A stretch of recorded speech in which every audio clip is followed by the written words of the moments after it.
할렐루야. 하나님의 크신 사랑이 우리와 함께하는 줄 믿습니다. 오늘 우리는 마태복음 6장 5절 말씀을 통하여 우리 제목을 같이 한번 읽어보겠습니다. 시작. 우리는 연극 배우가 아닙니다. 예수님께서 기도에 대하여 한 가지 주의사항을 말씀하셨습니다.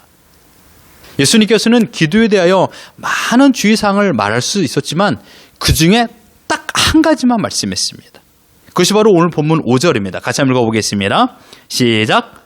또 너희는 기도할 때 외식하는 자와 같이 하지 말라. 그들은 사람에게 보이려고 회당과 큰 거리 어귀에 서서 기도하기를 좋아하느니라.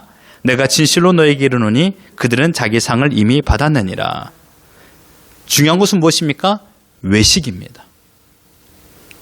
외식된 기도를 하지 말라라고 말했습니다. 외식이 뭘까요? 밖에 나가서 밥 먹는 것이 외식입니까? 아닙니다. 이 헬라어 외식이라는 것은 휴포크라테스입니다. 가장하다, 꾸미다라는 뜻입니다. 이것은 원래 연극 배우를 말하고 있습니다. 여러분, 연극이 무엇입니까? 연극은요, 대사에 맞는 감정을 표현하는 액터입니다. 배우는요, 그 대사에 맞게끔 연기를 하면 됩니다.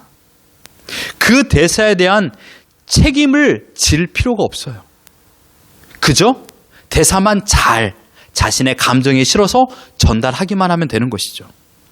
결국은요, 배우는 자신의 감정에 따라서 대사를 잘 전달하면 그거에 감동을 받아서 박수를 쳐줍니다.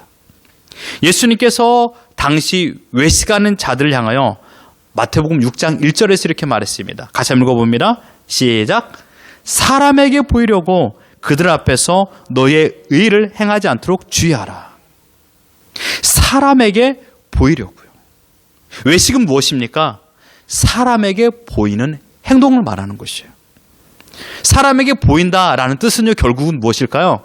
사람에게 칭찬을 받기 위하여서 연극하는 사람을 말하는 것이에요. 이게 바로 외식입니다. 사람에게 칭찬을 받기 위하여 연극하는 사람. 사람에게 칭찬을 받는 행동을 위해서 살아가는 자들. 이것이 바로 외식하는 사람이에요. 그렇다면 주님께서 말씀하시는 외식하는 기도는 무엇일까요? 결국은 사람에게 칭찬을 받기 위한 기도. 이것이 바로 외식된 기도라는 것입니다. 전혀 어려운 말이 아니에요. 그들의 기도의 형태가 무엇입니까? 5절 하반절입니다. 같이 한번 읽어봅니다. 시작. 그들은 사람에게 보이려고 회당과 큰 거리 어귀에 서서 기도하기를 좋아하느니라. 1절과 5절에 공통 분모가 나옵니다. 무엇입니까? 사람에게 보이는 것. 사람에게 보이기 위하여 행동하는 것이 외식이에요. 어떻습니까? 이들의 기도가 하나님을 향한 기도입니까? 아니면 사람을 향한 기도입니까? 하나님을 기쁘시게 해드리는 기도입니까? 아니면 사람의 귀에 들리기 좋은 기도입니까? 사랑하는 성도 여러분, 우린 여기에서 다시금 우리가 기도하고 있는 기도를 점검해야 됩니다. 먼저 무엇을 점검해야 될까요? 우리는 누구를 향하여 기도하고 있는가, 이것입니다. 하나님께 기도를 하고 있는가? 아니면 내 앞에 있는 사람이 듣기 좋은 기도를 하고 있는가? 이것입니다. 여러분, 여기에서 조금 더 확대해 보면요, 나의 신앙생활, 여러분, 기도는 곧 신앙생활이거든요. 나의 신앙생활이 사람에게 칭찬을 받기 위한 연극인가? 사실 오늘 설교의 포인트는 바로 이겁니다. 나의 신앙생활이 사람에게 칭찬을 받기 위한 연극을 하고 있는가? 아니면 하나님께 영광을 올리는 예배를 드리고 있는가? 이것입니다. 히포크리테스, 연극 배우는요, 결코 자신의 대사를 책임지지 않아요. 아주 멋있는 영화 배우가 대사를 합니다. 내 안에 나 있다. 얼마나 멋있는 말입니까? 너의 마음속에 내가 있다. 그건 대사예요. 영화 대사라고요. 그렇게 살지 않아요. 그 영화 배우도요. 그 대사를 책임지지 않습니다. 이게 히포크리테스예요. 대사를 책임지고 살아가는 자가 아니라는 것이에요. 마찬가지로 여러분, 지금 나의 기도나 삶에서 나오는 신앙생활이 사람에게 칭찬을 받기 위한 연극이라면 그것은요, 자신의 만족을 위한 기도나 신앙생활, 사람에게 칭찬을 받기 위한, 나 성경 일만큼 읽었어, 이것을 보여주기 위한 성경 읽기나 또한 예배가 되는 것입니다. 2절에도 구제에 대해서 주님께서 엄한 경고를 말씀하고 있습니다. 같이 한번 읽어봅니다. 시작. 그러므로 구제할 때 외식하는 자가 사람에게서 영광을 받으려고 회당과 거리에서 하는 것 같이 너희 앞에 나팔을 불지 말라. 진실로 너에게 이르노니 그들은 자기 상을 이미 받았느니라. 동일한 공통 분모가 무엇입니까? 사람에게 보이려고 합니다. 사람에게 보이려고. 여러분, 내가 가난한 사람을 돕는 착한 사람인 것을 보이기 위하여 연출된 구제를 하지 말라는 것이에요. 연극하지 말라는 것입니다. 가끔 인터넷에 보면 정치인들이 구제 코스프레를 할 때가 있어요. 그런 사진이 나옵니다. 자신의 착한 행동을 보여만한 목적으로 어렵게 사는 사람을 찾아가 준비된 선물을 주고 준비된 멘트를 하고 결국 사람들의 칭찬을 받을 만한 사진 촬영을 해오는 것입니다. 그리고 그 사진을 인터넷에 올리는 것입니다. 결국 그것은요, 자신을 선전하는 것이에요. 이런 행동은 결코 구제가 아니라는 것입니다. 사랑하는 성도 여러분, 지금 나의 신앙생활이 어떠한지를 점검하십시오. 여러분의 가정에서 연극 배우로 살면 안 됩니다. 여러분의 직장에서 연극 배우로 살면 안 돼요. 말은 아주 멋있고 성경적인 말은 하지만 정작 삶에서 자신이 말한 그대로를 책임지지 않는다라면 연극 배우예요. 멋진 대사만 하는 거예요. 성경에서 이렇게 말하고 있어. 내가 성경을 알고 있는 것을 말하는 거예요. 나의 삶에서 나타나지 않으면 그 순간 우리는 연극 배우인 것입니다. 우리는 연극 배우로 살아서는 안 돼요. 따라해 보겠습니까? 신앙생활은 연극이 아닙니다. 시작. 신앙생활은 연극이 아닙니다. 성경 인물 중에 이러한 연극 배우와 같이 살아갔던 사람들은 너무도 많았습니다. 그들의 결국은 무엇입니까? 멸망이에요. 대표적인 자들이 바로 이스라엘 백성이었습니다.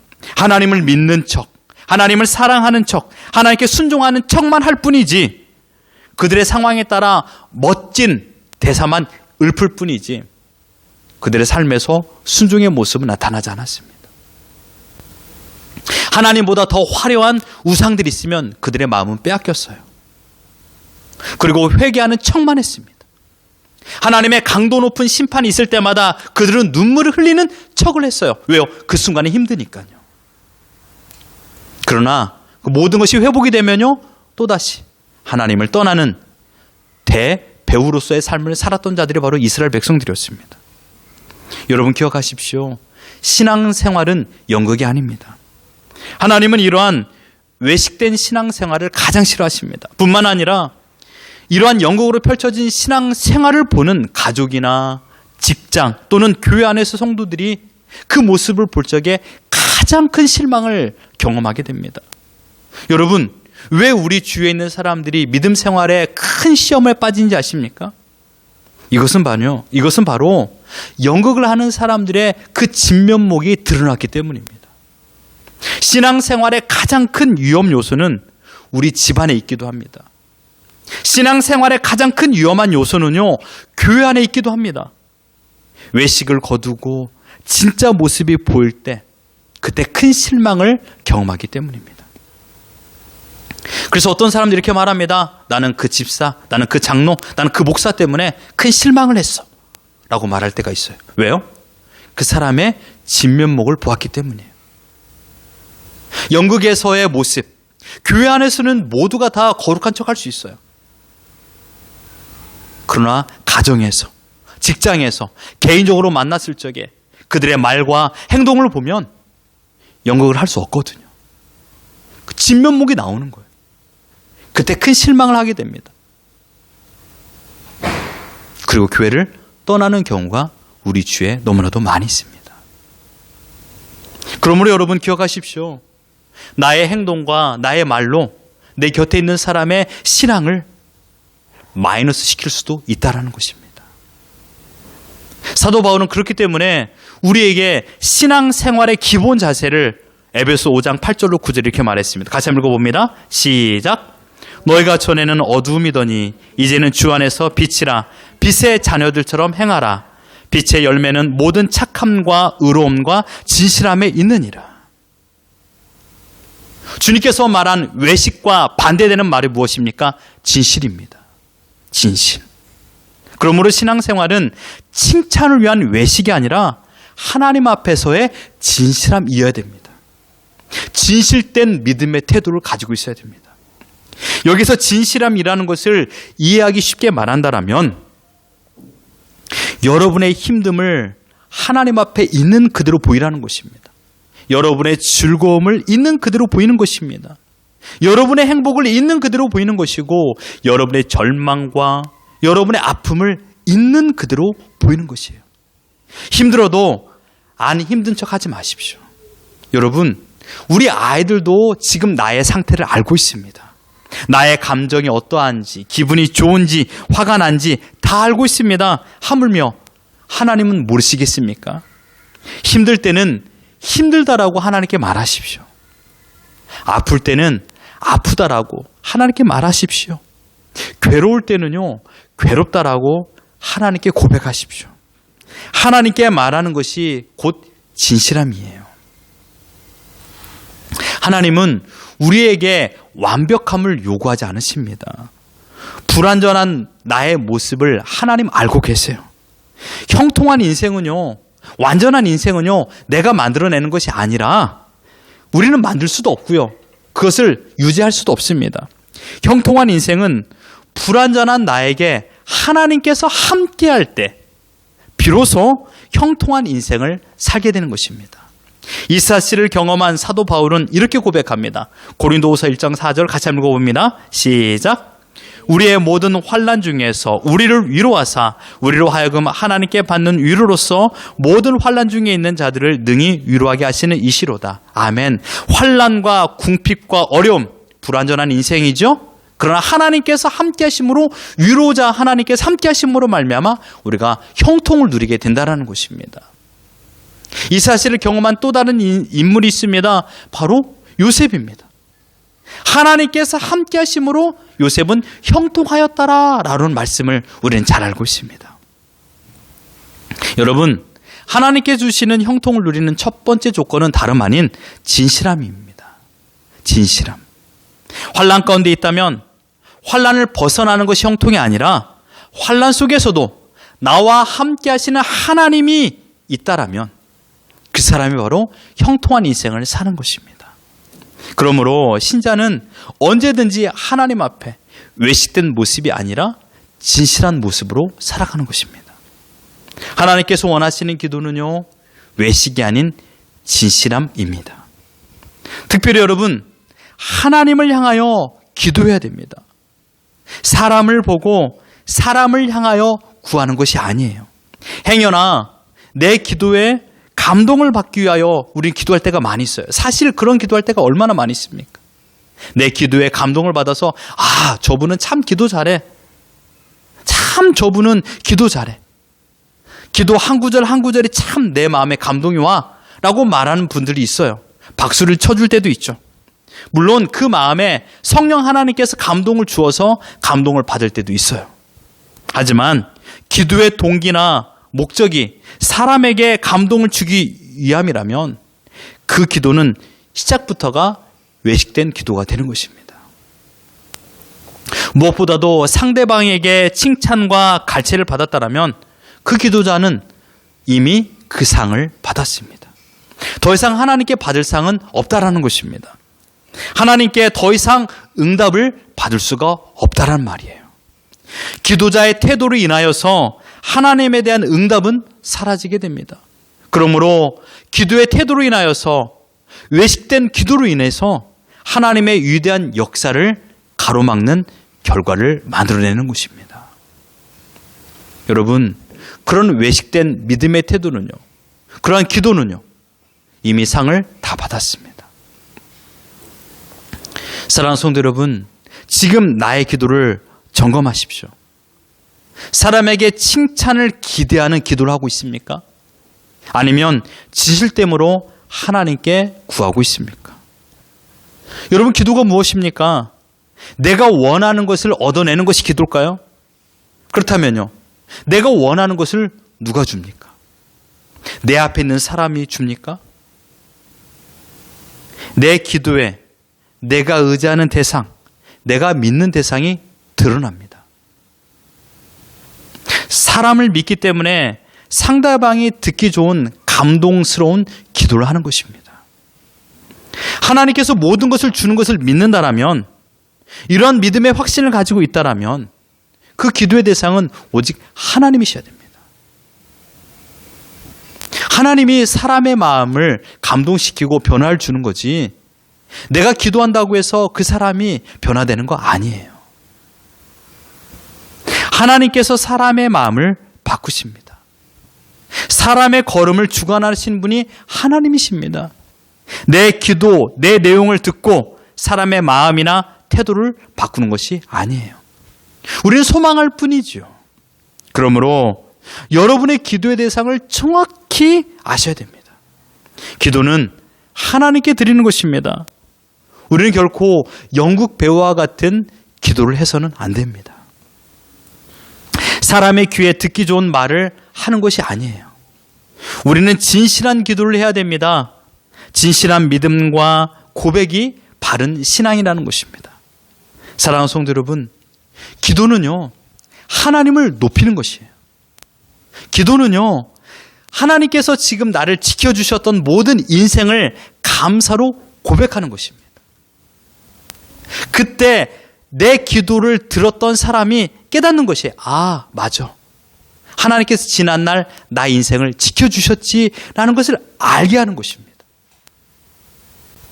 각성이라는 것이죠. 이게 기도의 능력입니다. 나중에도 우리가 같이 배우겠습니다마는, 하나님, 지난날 나를 지켜주심을 감사합니다. 그리고 나를 지켜주셨던 것, 나의 걸음을 이끌어주셨던 것, 나의 길을 열어주셨던 것을 그것을 고백할 적에 그것이 떠오르는 거예요. 아, 내가 까먹고 있었지. 그러면서 감사가 함께 나오는 것이에요. 기도는 지난날 지켜주신 하나님께서 앞으로도 나를 지켜주실 것을 신뢰하는 고백인 것입니다. 그러니 지난날 나를 지켜주셨던 경험이 많으면 많을수록 기도는 어떻게 될까요? 더 풍성해지고 더 넓어지고 더 깊어지는 것입니다. 그러니 기도 시간이 길어지는 것이죠. 그렇다고 기도가 길다고 좋은 기도는 아니에요. 그러나 중요한 것은 무엇입니까? 나를 지켜주셨고 나와 함께해 주셨고 나의 모든 걸음을 이끌어 주신 하나님을 고백하는 그 기도가 중요하다는 것이에요.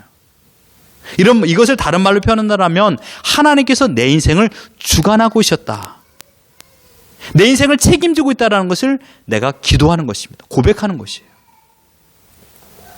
또한 기도는요, 하나님께서 내 인생을 책임져 주었던 것처럼 내 곁에 있는 사람, 내가 알고 있는 집사님, 내가 알고 있는 분, 그들의 인생 또한 책임져 주시기를 기도하는 것입니다.